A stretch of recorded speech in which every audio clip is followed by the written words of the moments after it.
ओम श्री हरि। सूरदास जी की विनय पत्रिका, पद क्रमांक 281 से 290। सभी दिन एक समान व्यतीत नहीं होते हैं, अतः जब तक शरीर निरोग है तब तक श्री हरि का स्मरण और भजन किया कर। कभी तो चंचला लक्ष्मी को पाकर टेढ़े टेढ़े जाता गर्व से कुमार्ग में चलता है, और कभी दरिद्र होने पर रास्ते रास्ते की धूल समेटता फिरता है, और भोजन के लिए भूख से क्रंदन करता है। धन और युवावस्था के मद में मतवाला होकर इस नाशवान शरीर का गर्व करता है। मैं बड़ा हूँ, मैं बड़ा हूँ, इस प्रकार बहुत अहंकार करके कहा करता है, और सीधे सरलता से बात भी नहीं करता। सभी दिन पूरा जीवन वाद विवाद और खेलने तथा खाने में ही व्यतीत हो गया। न योग किया, न दूसरा कोई साधन किया, न ध्यान किया, न पूजा की। अब वृद्ध होने पर पश्चाताप करता है। सूरदास जी इसीलिए कहते हैं कि अरे मनुष्य, व्यर्थ क्यों गर्व करता है, अभी अपने को संभाल ले, बचा ले। भगवान का भजन किए बिना शरीर को कहीं सुख मिलना संभव ही नहीं है। गोविंद को किसी का गर्व अच्छा नहीं लगता। गर्व करने वाले हिरण्यकशिपु की एक क्षण में नरसिंह रूप से प्रकट होकर उन्होंने क्या गत कर दी। कंस के कर्मों को संसार जानता ही है। उसे और वृषासुर को भगवान ने अपने भुजबल से मार दिया। ब्रह्मा और इंद्रादि लोकपाल भी मन में गर्व धारण करके अंत में पछताए ही। युवावस्था, सुंदर रूप, राज्य, संपत्ति और भूमि को बादल की छाया के समान क्षणभंगुर समझो। सूरदास जी कहते हैं, गर्व का त्याग करके श्री हरि का भजन करो। भगवान से विमुख लोग दुर्गति को प्राप्त होते हैं। विषय भोगों के नष्ट होने से शरीर प्रसन्न हुआ। शरीर को वास्तविक सुख शांति विषय भोगों से पृथक होने पर ही मिलती है। अन्यथा मनुष्य ऐसे अंधे अज्ञानी हैं कि परम धन समझकर विषय भोगों को लूटते, पाप करके भी पाने का प्रयत्न करते हैं, और पर स्त्री के साथ लिपटते संसर्ग करते हैं। सभी शास्त्र और सत्पुरुष मना कर रहे हैं, किंतु उनका कहना नहीं मानते। नाना प्रकार के उपाय करके उड़ जाते हैं, छिपकर पाप करते हैं। ऐसे पाप सुख के लंपट, पाप में आसक्त पुरुष शरीर छोड़कर यमलोक जाते हैं, और वहां अचानक बिना इच्छा के नरक में पड़ते हैं। यह तो भगवान व्यास के मुख से शास्त्र से सुना है कि पर स्त्री संसर्ग दुख देने वाला है। रक्त, चर्बी, मल, मूत्र, मांस ग्रंथि से बने कठोर स्तन और दुर्गंध से भरा उदर, ऐसा घृणास्पद नारी के लिए शरीर, स्वास्थ्य, धन और युवावस्था को मनुष्य यही खो देता है। नरक जाने की बात तो पीछे मरने पर आती है। प्रत्यक्ष में जो हानि है वह भी उसे नहीं सूझती। सूरदास जी कहते हैं कि अरे मनुष्य, यदि अपना भला चाहता है तो उस पर स्त्री की आसक्ति को छोड़ दे और श्याम सुंदर का गुणगान कर। ब्रह्मा जी को चतुश्लोकी भागवत का उपदेश करते हुए श्री भगवान कहते हैं, तब पहले सृष्टि से पूर्व मैं ही अकेला था और दूसरा कोई तत्व नहीं था। हे ब्रह्मा जी, सुनिए। निर्मल, कलाहीन, अजन्मा, समस्त भेदों से रहित निर्मल ज्ञान स्वरूप वही मैं सृष्टि काल में एक होकर भी अनेक रूप बनकर नाना प्रकार के वेशों में शोभित हो रहा हूँ। सृष्टि स्वरूप भी मैं ही हूँ। इसके पीछे इन सत्य, रज तथा तम रूप तीनों गुणों के साम्यावस्था में लीन हो जाने पर अकेला मैं ही बच रहूंगा। ये जो सत्य परमात्म तत्व मिथ्या और मिथ्या जगत सत्य प्रतीत हो रहा है, इसे मेरी माया समझो।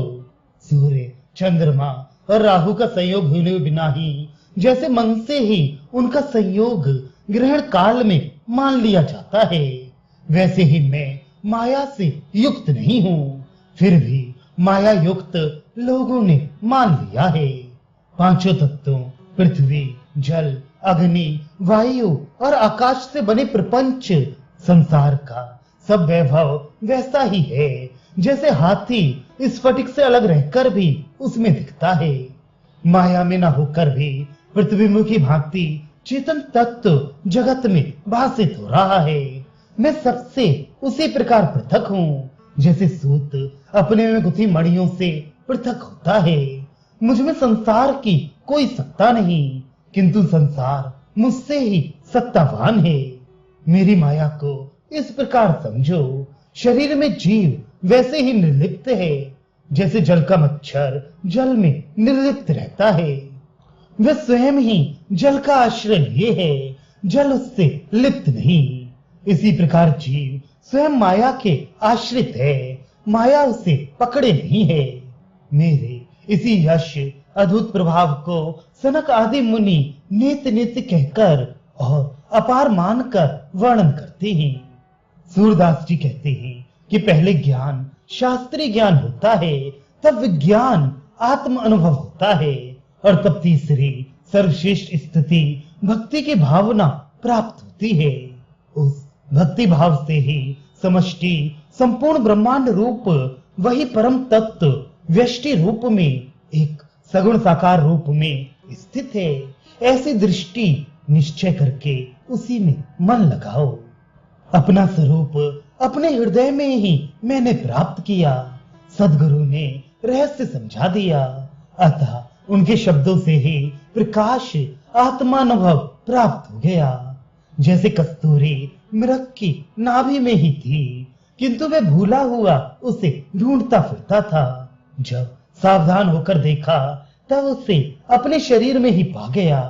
राजकुमारी को यह भ्रम हो गया कि मैंने अपने गले का मणिजटित आभूषण कहीं खो दिया है, किंतु जब सखियों ने बता दिया कि वह तुम्हारे गले में ही है, तब उसके शरीर का ताप नष्ट हो गया।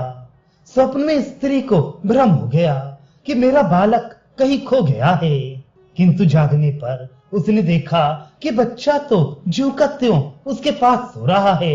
वह ना कहीं गया था और ना कहीं से आया। सूरदास जी कहते हैं कि समझ हुए कि ये दशा है, अज्ञान के कारण ही आत्मा को हम भूले हैं।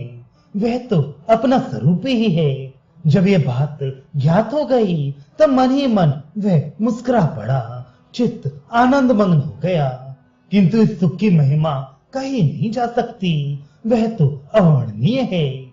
जैसे गूंगे पुरुष ने गुड़ खाया हो, वह मिठास का अनुभव तो करता है पर उसे कह नहीं सकता। नेत्रों से श्याम सुंदर का प्रत्यक्ष विराट स्वरूप देखो। घट घट में प्रत्येक जीव शरीर में वही अनुपम तत्व ज्योति स्वरूप से चेतन के रूप में व्याप्त हो रहा है। पाताल आदि सातों लोक, अतल, वितल, सुतल, तलातल, महातल, रसातल और पाताल उनके चरण हैं और आकाश मस्तक है तथा सूर्य, चंद्र, तारागण और अग्नि में उन्हीं का प्रकाश है। जब तक सत्य स्वरूप आत्म तत्व दिखाई नहीं पड़ता, अनुभूत नहीं होता, तभी तक इस प्रकार चारों ओर पूछता फिरता है। जैसे कस्तूरी मृग अपनी नाभि में स्थित कस्तूरी को भूलकर उसे ढूंढने के लिए सारे जंगल में भटकता फिरता है। मंदबुद्धि पुरुष अपनी स्याही लगे मलिन मुख को दर्पण में देखता है और फिर उस कालिमा को मिटाने के लिए प्रतिबिंब को धोने का श्रम करता है।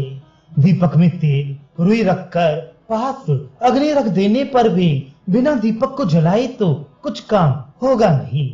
दीपक की बातें बना बनाकर भले प्रकार करने से भला अंधकार कैसे नष्ट हो सकता है। केवल ज्ञान की बातें करने से अज्ञान नष्ट नहीं होता, वह तो अपने आत्म अनुभव से ही नष्ट होगा। सूरदास जी कहते हैं कि यह बुद्धि आत्मबोध आए बिना तो सब दिन पूरा जीवन बिना गिनती के व्यर्थ चला गया। भला अंधा आंखों से देखे बिना सूर्य का महात्म्य क्या जाने। आत्मानुभव का आनंद तो जिसे प्राप्त हो वही जानता है। अपना स्वरूप अपने आप ही भूल गया है। जैसे कांच दर्पण से बने मकान में कुत्ता चारों ओर अपना प्रतिबिंब देखकर चारों ओर घूम घूम कर भ्रमवश भौंकता रहे। जैसे कस्तूरी की सुगंध तो कस्तूरी मृग की नाभि में रहती है, पर अज्ञानवश उसे पाने के लिए वह वृक्षों एवं तृणों को सूंघता फिरता है। जैसे स्वप्न में कोई राजा कंगाल हो जाए और उसे चोरों या शत्रु ने पकड़ लिया हो। जैसे सिंह कुएं के जल में अपना प्रतिबिंब देखकर स्वयं कुएं में कूद पड़ा। जैसे हाथी ने स्फटिक की शिला में अपना प्रतिबिंब देखकर स्वयं दूसरा हाथी समझकर जाकर दांत अड़ाकर लड़ने भिड़ गया। जैसे बंदर ने छोटे मुक्के घड़े में लोभवश चना आदि निकालने को हाथ डाला और मुट्ठी छोड़ नहीं दी, इससे पकड़ा गया और घर घर द्वार द्वार मदारी द्वारा पकड़े जाने के कारण नाचता हुआ घूमता रहा। सूरदास जी कहते हैं कि नलनी यंत्र पर बैठकर यंत्र घूम जाने से उसे पकड़कर नीचे लटकते तोते को पकड़ा किसने है। इसी प्रकार जीव का बंधन और कष्ट भी अज्ञान से ही है। उसे ना तो अन्य किसी ने बांधा है, न दूसरा उसके दुख का निमित्त है। परमानंद स्वरूप आत्म तत्व उसके हृदय में ही है। उसे भूलकर जीव भटक रहा है। यहाँ भगवान कपिल से माता देवहूति ने प्रार्थना की, हे प्रभु, आपने मेरे अज्ञान को भस्म कर दिया। अब मुझे वह आत्मज्ञान समझा दीजिए जिससे जन्म और मृत्यु का दुख नष्ट हो जाए। यह सुनकर श्री कपिल जी ने कहा, मैं तुमसे ब्रह्म ज्ञान का वर्णन करता हूँ, जिसे जानकर मनुष्य मुक्त हो जाता है। मुक्त पुरुषों के लक्षणों का भी वर्णन करता हूँ और तुम्हारे सभी संदेहों को भस्म कर देता हूँ, मिटा देता हूँ। जो मेरे स्वरूप को समस्त शरीर में व्यापक समझकर अन्य समस्त आसक्ति जन्य कार्यों को त्याग कर उसी में तन्मय रहता है और मन में सुख दुख कुछ नहीं ले आता, दो में से किसी से प्रभावित नहीं होता। हे माता, वही मनुष्य मुक्त कहलाता है। जो मेरे स्वरूप को नहीं जानता, कुटुंब के लिए ही सदा उद्योग करता है, जिसका पूरा जन्म इसी प्रकार कुटुंब में आसक्त रहकर ही व्यतीत होता है, वह मनुष्य मरकर नरक में जाता है। ज्ञानी की संगति करने से ज्ञान उत्पन्न होता है और अज्ञानी के संग से अज्ञान होता है। इसलिए सदा सत्पुरुषों का संग करना चाहिए, जिससे जन्म और मरण मिट जाएं। स्थावर अर्थात अचर और जंगम अर्थात सचर समझ जड़ चेतन जगत में मुझे समझे, दयावान रहे, सबसे प्रेम सद्भाव रखे, सत्य और संतोष में दृढ़ता पूर्वक चित्त को एकाग्र रखे। हे माता, उसे साधु कहना चाहिए। काम क्रोध और लोभ को जिन्होंने छोड़ दिया है, दुख सुख सर्दी गर्मी राग द्वेष आदि द्वंद्वों से जो रहित हैं, प्रभावित नहीं होते और आसक्ति पूर्वक कोई उद्योग नहीं करते, ऐसे लक्षण जिनमें हैं, हे माता, वे लोग साधु कहे जाते हैं। जिसको सदा काम और क्रोध प्रभावित करता रहता है और फिर लोग जिसे सदा पीड़ा दिया करता है, उसे सब लोग असाधु कहते हैं। केवल साधु का वेश बना लेने से कोई साधु नहीं हो जाता। संत सत्पुरुष सदा श्री हरि का गुणगान करते हैं, जिसे सुनकर लोग भगवत भक्ति प्राप्त करते हैं और भक्ति पाकर श्री हरि का लोक भगवत धाम प्राप्त कर लेते हैं। उन्हें हर्ष और शोक नहीं होते। देवहूति ने फिर कहा, उस भक्ति का वर्णन कीजिए जिससे भगवत धाम में निवास प्राप्त होता है, और वह भक्ति किस प्रकार करनी चाहिए यह भी मुझे बता दीजिए। कपिल जी ने कहा, माता, भक्ति 4 प्रकार की होती है, सत्वगुणमयी, रजोगुणमयी, तमोगुणमयी और शुद्ध रूप की। फिर वे एक ही भक्ति बहुत प्रकार की हो जाती है। जैसे जल में रंग मिलने से अनेक प्रकार के रंग हो जाते हैं। सात्विक भक्ति करने वाला मुक्ति चाहता है। रजोगुणमयी भक्ति करने वाले की धन और कुटुंब में आसक्ति होती है।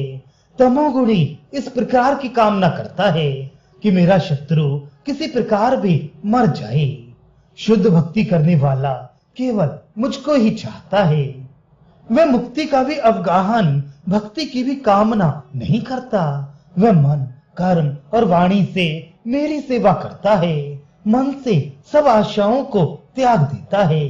ऐसा भक्त मुझे सदा प्यारा है। मैं उससे एक क्षण भी अलग नहीं रहता। उसे जो हित है, जिसमें वह अपना लाभ मानता है, वही मेरा होता है। उसके समान मेरा प्रिय और कोई नहीं है। मेरे जो 3 प्रकार के सात्विक, राजस और तामस भक्त हैं, वे जो कुछ मांगते हैं उन्हें मैं वही देता हूँ। किंतु अनन्य भक्त मुझसे कुछ नहीं मांगता, इसलिए मुझे अत्यंत संकोच लगता है। ऐसा भक्त उत्तम ज्ञानी होता है, उसके शत्रु और मित्र कोई नहीं होता। श्री हरि की माया सारे जगत को कष्ट दिया करती है, किंतु उसे माया मोह नहीं व्यापता, उस पर प्रभाव नहीं डालता। यह सुनकर माता देवहूति ने कहा, कपिल जी, श्री हरि के निज वास्तविक स्वरूप का वर्णन कीजिए और फिर यह बताइए कि उनकी माया का क्या स्वरूप है। जब देवहूति ने इस प्रकार पूछा, तब उनके प्रश्न को सुनकर कपिल देव जी को अत्यंत आनंद प्राप्त हुआ।